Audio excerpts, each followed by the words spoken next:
रेंगे नाचार खारोच संसार ताहाकाना ओना संसार रे दो ताहारे दो को ताहाकाना मिटांग जुवन बयस कोड़ा गिद्रो R I Baba R I आयु आय बाबा दो बीर ना दाड़े माक काते साहान काते बाजार ते अखरिंगे इदी किया आय आयु दो बीर ना साकाम पात्रा बेनाव काते बाजार रे अखरिंग किया उना साहान आर पात्रा अखरिंग काते जहाँ कौडी हेवा उना कौडी तेगे जहाँ लेका काते खारत संसार चलाव कुआ ओका ओका दिन दो बांग जम काते होको ताहा कुआ ओने उनका रेंगे तेतांग साहाव काते चेत उनी कोड़ा गिद्रो दो मिद दिन हिलो मनमी लेका मनमी बेनाआ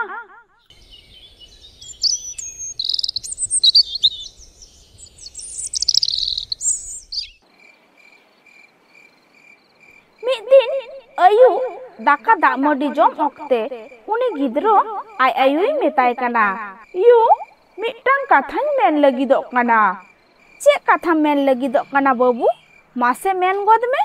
मेन तिना काथा दो नुवा इनमा अडी हुटिंग हुटिंग खोन अडी दुख हाड़केत सहाव काते अबिन बिन हाड़ा बुड़ू किदिया नितमा इन जुवना काना आदो आय बाबाय मेनिदा हे बाबू नितमा आमेम हाड़ा जुवना काना आर बुद्धि दिसो हुदिस को हो नासे रे हम सेरावा कादा इन हो बाबा साला बीर ते साहान मा इन चला साहान मा काते बाजारी अखरिंगा ताहले आबुआ खारोज दो निर्होय तेगे चला आदो आय आयुई मेन गो केदा आम ठीक कथाम मेन कादा बाबा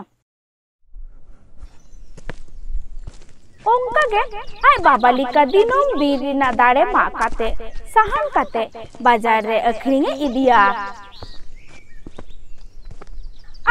आय बाबा आय आयु संसार रे गड़ो सपो एमा किना मिद दिन तिकिन बिरा दामाडी जम अक्तो आय आयु गालमारा तालाते लेईदा हिंदा बाबू आपात पे होड़ते दिनों कमी काते हो नुंका गे नाबुआ खारोज संसार दो तीस हो निर्होय तेगे बांग चलाव लेना सड़गे तो बाबू एंगात चे लेकाते आबुआ खारोज संसार दो निर्होय ते चला बाबू जखन हुडिंग हुडिंगे ताहाकाना उन खुना गे आलांग दो बाबू बांग जम काते लांग हाड़ा बुड़ू के दिया नितमा बाबू कमी गड़ो काते नासे रेहो कौडी गड़ोय एमालांग काना ओनाते हो आबुआ अनोट गे बांग चाबाक काना सड़गे बा इन हाड़ा काते हो आबुआ जम नुआ बनुआ आबुआ हड़क बंदेया बनुआ ओने तेगे मने मने मेटांग हुदिसिन गोटा ठीक आकादा आदो आय आयुई कुली गो केदिया चेत हुदिस दम गोटा ठीक आकादा हुदिस तो नुआ काना यू इन आर बाबा दो लातार दिसम कमिलिन चला आर ढेर कौडी टाका लिन उपाय अगुया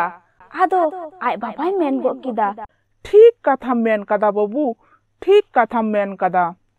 हिंदा बाबू अबिन मा ओलोग पढ़ा बांग बिन बाडाया बास मोटर गाड़ी दो चे लिकारे बिन ठोकोया आदो उनी गिद्रोय ले गो किदा बाजार रेन हर दिकु को दो बलिंग कुली ठीक कुआ आर हर दिकु की अलिन बाको उदु उपरुमा ले냐 उनी गिद्रो आर होय ले गो किदा बाबा तेहन के ताहले लातार दिसम कमी तिसलांग चला ओना लगी ते दिन महालांग नेडाय लेगे आदो आय बाबाय मेन गो केदा तेहन दो हुयुक काना सोमवार हिजुक कान सोनी चांदो हुलुक लांग ओडक मुठा आदो आय आयुई ले गो किदा हिंदा बाबू इन इकला दोहटो काते बिन चला तीस कोते दो बिन रुओड़ा यू नुआ दो छेट चांदो काना अलिन दो सुरहाय चांदो कोते लिन रुओड़ा आर सानाम कोते बोन सुरहाय पड़ोपुआ आदो आय बाबाय लेईदा बाबू ताहले आलांग दो आलांगा सापाप को हाते ओड़ा खोनते बीर डहार तिलांग ताराम चला आर बाजार रे चलाव काते बास मोटर गाड़ी तिलांग नाम लेखाय लांग देजोआ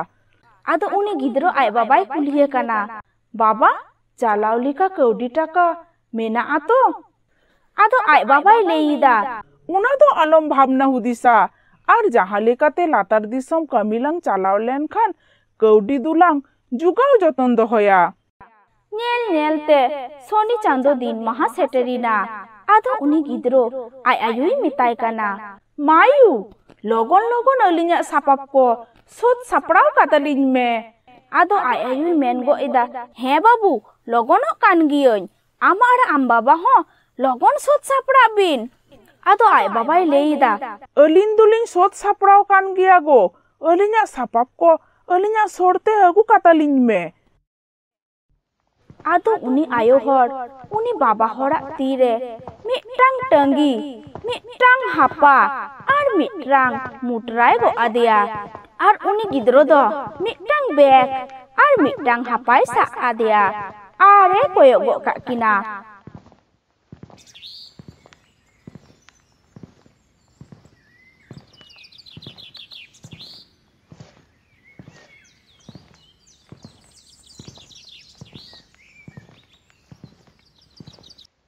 उनकिन हो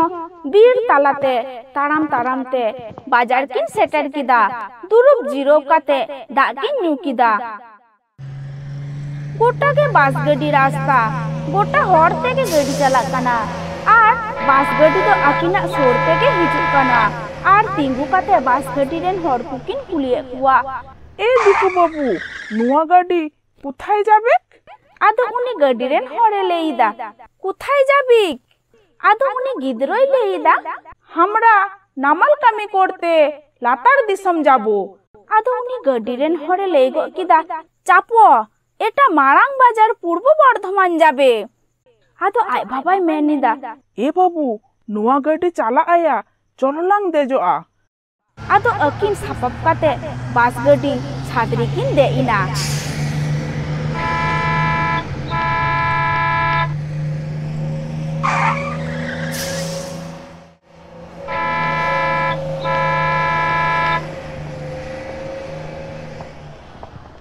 डहार ते हेते मिटटांग दिकु हड़ किन नेल नाम केदिया। आदो उनी दिकु हड़ किन कुलिया कना तोदेर दिके चाष कामी हबेक बाबू? आदो उनी दिकु हड़े लेईदा चाषेर काज हबे तो तोमादेर बाड़ी कोथाय? आदो उनी बाबा हड़े लेईदा हमादेर बाड़ी झारखंड जंगलेर भितर। आदो उनी दिकु हड़े मिता किना ताहले इन साला हिजुक बिन इन्या खेत बयहर रेगे बिन कमिया। आदो उनी गिद्रोय मेन गो किदा चलोलांग बाबा आलांग दो नुई दिकु हड़ साथे गिलांग चालाआ आर उनिया बयहर रेगेलांग कमिया। आदो उनी दिकु हड़ साला गिकिन हे इना। आदो उनी दिकु हड़ दो मिटटांग चाला ओड़ा रेगे उनकिन दो ताहाय एमा किना आरे मेता किना अबिन दो नोडे गे ताहान बिन दाका दा मडी को चोंदा इसिन जंग बिन जहाना लगती दरकार होये बिन खान इन मेताविन बिन। आदो आय बाबाय लेई किदा ठीक गया किशोर दिकु आमगिलिन मेता माहा आर आजम बिन गापा सेता कान से चास कमी बयहरते चाला हुयु तबिना। आदो आय बाबाय मेन गो किदा ठीक गया किशोर दिकु भोर निदु अक्तो बेरे काते दाका दा मडी कुलिन इसिना।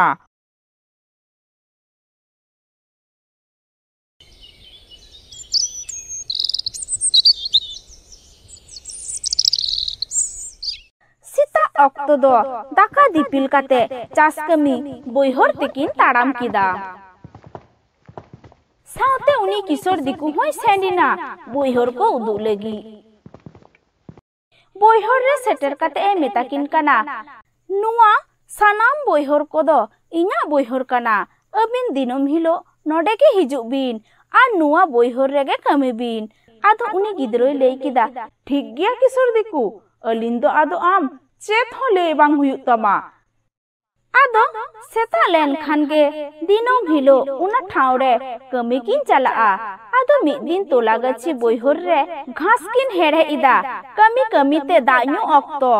आय बाबा उनी गिद्रोय मेताय कना चलोलांग बाबू कटिलांग जीरो लेन गे दा मडी कुलांग नुई लेगे। आदो उनी गिद्रो होय मेन गो किदा हे बा चलोलांग कटिलांग जीरो लेन गे अडी जोड़े सितुंग कदा। जीरो काते दाका दा मडी कुकिन जम किदा तारासिंग अक्तो दो उड़ा किन रुवड़ हे एना।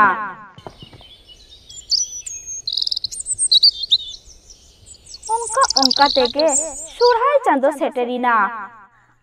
आदो mid din ayuk bira apa hopon kin galmaraw kana baba adi din gilang huina kami ko homa amda gilang kami akada amda gilang kaudi taka chawle ko halang chawle akada ado orak tilang ruwar chalaa ar sari katha leite do nuwa kana iu hoy uihor diso hijuk kana ado ai babai leida am ठीक कथा main कदा बाबू इनहो ओना कथा गिन दिसोइदा ठीक गिया तेहेन दो आलांग आलांग रेन किशोर दिकुलांग मिताया अलिन दो अदो बलिंग कमिया अलिन दो ओड़ा दिसम खाड़ोस्तिलिन रुवर चलाआ आदो ओना ले लगी ते किशोर दिकु ठेन किन हे इना किशोर दिकु अलिन दो अदो बलिंग कमिया अडी दिन गिलिन कमी तालातिलिन ताहा बासाइना कमी कमी ते होलिन लांगा सो तकाना आर सड़ी कथा लेते दो नुआ ओड़ा रे आयु मेनाया उनिलिन उइहर दिसोया काना आदो आय बाबाय मेन किदा हे किशोर दिकु अलिन दो अदो बलिन कमिया अलिन्या कमी रिना कुरोय को कौडी टाका साउते जम सारे चावले को जत्तो एम कातालिन में ताहले अलिन गापा सीता खाड़ोस तिलिन रुवर चलाआ इन अबिना कमी रिना कुरोय कौडी टाका चावले जतोगिन एम काता बिना अबिन दो पुप नाखा बेरा ताहानते ओडक चला बिन दूसर दिन पुप नाखा बेरा ताहान ऑक्तो अकिना जहां सापाप टंगी लठी साउते अकिना मुटरा बैग को हाते जहां डहार रे पास खनकिन आरबोलिना उना डहार रे किन सेनिना सेन काते मी थारे रे किन दुरुपिना अकिन छाड़ा दो ओंडे अकोय के बनु कुआ आदो ती तुल काते गडी किन तिंगु होचोयदा गडी तिंगु तिंगु तेगे मेटंग बाड़िया गडी दुकिन पाड़म होचो किदा ओंका ओंका ते मेटंग गडी दुकिन तिंगु किदा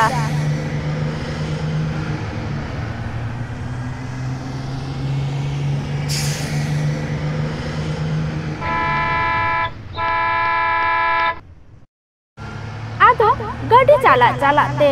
अयुब एना मिटंग मारांग बाजार रे किन आड़बोइना उनकिन दो उना पहाटा दो बांकिन बाडाया हर दिकु किन कुलिए कुआ झारखंड बीर दिसम गडी ओका ठेन न्यामोआ बाजार रेन हर को दो ठीक सही बांको मेताकिन काना ठीक सही बांगमेन खातिर अडे गे किन निदोइना आदो किन चिकोया उना हिलो दो बाजार रेगे किन ताहाइना ताला निदो ऑक्तो बाजार रे कुमरू डकत को बोलोइना अकिन नेलते को बुझो केदा नुंकिन दो अडी लेलहा मनमी अकिन ठेन कौडी टाका चावले मेना अकिन जहारे किन दुरुप कना ओंडे के दुरुप दुरुप किन दुदरुम जपित एदा बाबा हर दो कटी चेथन गई ताहा काना दुदरुम जपित खन बेरे काते ए नेले काना आजरन गिद्रो हो दोमे दुदरुम जपित एदा आदो आय बाबा उनी गिद्रोई मेताय काना हेंदा बेटा दोमेम दुदरुम जपित दो आदो उनी गिद्रोई मेनिदा हे बा दुदरुम जपित गियन इन मा नेले मिया आम हो अडिम दुदरुम काना आदो उनी आय बाबाय लेइदा हे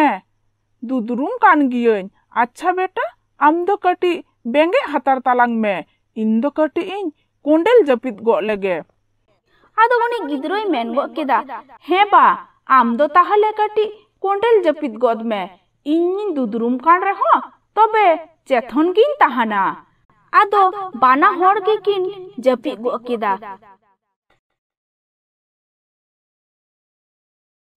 ठीक उना ऑक्टोरे उनकिन बाड़िया कुमरू दो अकिना स्थानाम जिनिस को किन कुमरू इदी किदा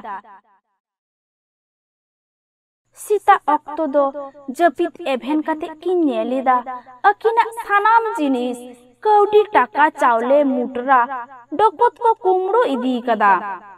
आतो आपा हपन किन चिकोया बाना होड़गे दुग जालाते हुड़ी बिकोल किन राकिदा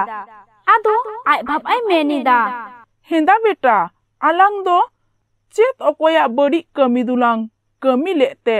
ओना खातिर आलांग रेंगे तेतांग सहाव काते जहां नामाल कमी काते कौडी टाका चावले लांग जोगाव लेदा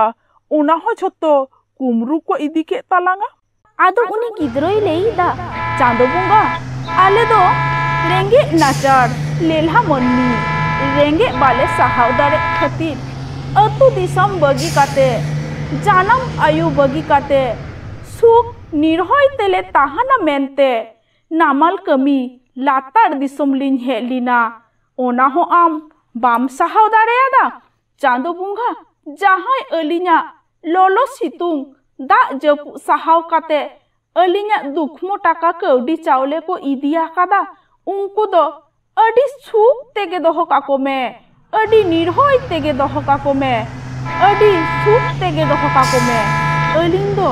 बांग जम काते बांग न्यू काते रेंगे तेतांग सहाव काते अलिना जानम दिसम झारखंड बीर तालालिन रुवर चाला काना आदो ताड़ाम ताड़ाम ते अकिना दिसम झारखंड किन रुवर चालाविना।